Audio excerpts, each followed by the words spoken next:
You need to stop losing potential clients just because of one simple mistake. And what is that mistake? Not putting your bio in the right order. Hey fellowpreneur, welcome back to my channel. If you're new here, I'm Halimatu Smile. I'm social media manager and content creator. If you're looking to learn more content creation tips, more social media tips in order to enhance your business or side hustle, this is home for you. So click on that subscribe button and turn on the notification so you don't miss educational videos like this. So today we're going to be discussing key must-haves for your bio. A lot of people just ignore bio. Most people don't realize the impact the bio has on their businesses, most likely because they don't really keep track of what goes on with their profile visits, which is why today we are going to look into the things you need to put in place for your bio to stand out and for it to convert visitors into potential clients for you. So first, what is your bio? If you don't know the meaning of bio, the bio is simply this page I'm showing you here. That is your profile. Your profile on Instagram, your profile on TikTok, your profile on YouTube. That is where, when I come across a person or a channel or a page on social media, that is the first place you go to check information about what that page. That is what makes you decide if you want to follow that page, if you want to follow that channel, or if you just want to scroll by and keep going. So there are certain things you need to put in place on your bio if you want to stand out and if you want to convert your visitors into potential clients or into potential customers. So your bio is just like your storefront. Imagine going into an office and then you come into the hallway or the first room of entry, which is usually where the secretary sit. Imagine being there and then you see everywhere littered around, everybody's just chatting, there is no organization, there's nothing there, there's nothing cohesive that shows that business is being done here. Imagine being in such a place and then you're about to come and spend money in that place. Would you want to come spend money in that kind of environment? Let's take a moment to think about that. Would you want to buy from somewhere that looks so unorganized, so unkept? No, you wouldn't want to spend your money there. And that is the same thing that happens when visitors come across your profile, check your bio, and then see it as unorganized or not having the information that pushes them to actually click that follow, check out your services, and then contact you to purchase a particular plan or a particular service or product that you offer. Now, in this video, I'm going to be teaching you some of the things or all of the things you need to have in place in your bio if you want your profile to become your storefront that actually attracts potential clients and not repel them.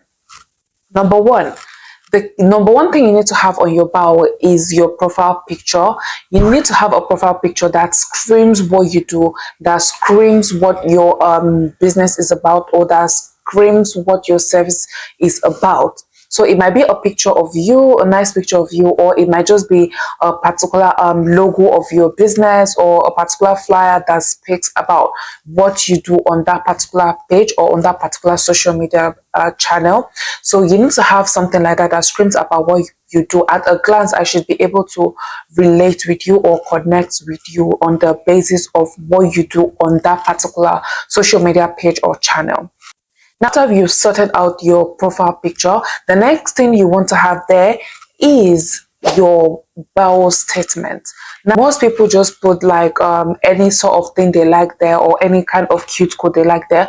But no, your bio statement should tell a lot more than just cute quotes or any other thing you want to put there. There are certain things you must have on your bio as a business, okay? So the first thing you want to do is to put what you do. If you're a coach, put you're a coach there. If you're an influencer, put what you're influencing. If you are a content creator, put what you create content about. Put what you do. What is your page about, or what is your business about? That should be the first line on your bio statement. And after you've put this in place, the next thing you need to do is to make sure that you put certain things that people will come across on your page. That is probably the kind of content you intend posting on that particular page or what people should expect.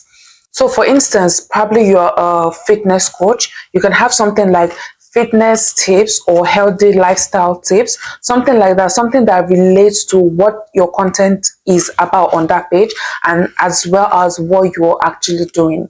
Now, bear in mind that amidst all these words that you're going to be putting on your bio statement, you need to also make sure that they are keywords that is related to what you do.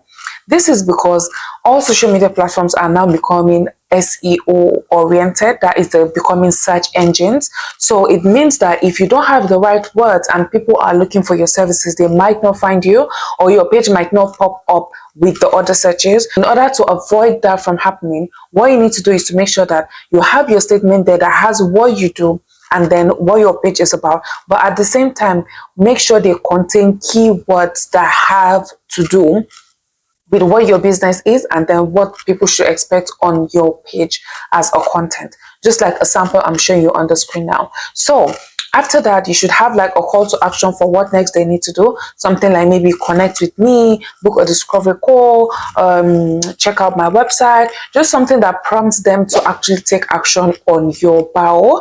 So make sure that everything is cohesive and then flows up until they get to the statement that directs them to take an action.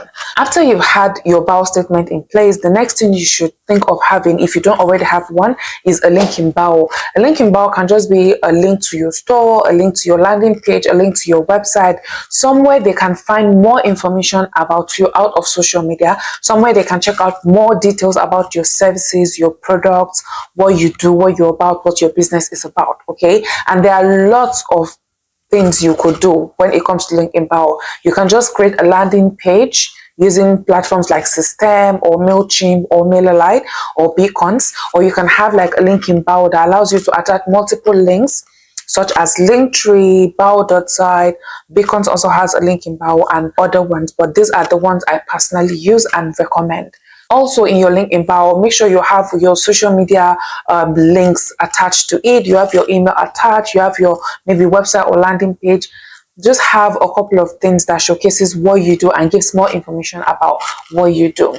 Now, after you've had this link, the next thing is the overall look of your content showcasing on your page. What I always advise my clients to do is, if you have a social proof, make sure that it is pinned to the top of your content. If you have a particular post about your services or products, make sure that it is also pinned on the top of your content. To the best of my knowledge, most platforms allow you to pin up to, I think, 3 contents. So try to make sure that you have the most important information pinned on top of your profile. Have your social proof there, have what your services is about, have your latest offer or something, and then put them there. This is so that when people come onto your profile, at a glance they have an idea of what you're about, what you're offering at that moment in time, and then the proof that you actually know what you are doing. And then if you're on a platform like Instagram and TikTok that allows you to add covers and titles to your content, by all means do. Adding covers and titles to your content enable people to understand what your content is about by checking through your covers or by checking through your labels. The next thing you want to make sure you're doing is, depending on the platform you're using, if you're able to create like a playlist or chapters or a kind of a place where everything is, especially when you're creating different kind of content that are related together but a bit different, you can have them in playlists. This way, when people come to your page, they can easily click the playlist they want more information about and check it out. So I hope this helps you. If you have any questions at all about how to navigate this process, do drop a comment down below. And if you've gained anything at all, just give me a thumbs up and then follow for more of this. See you on my next video.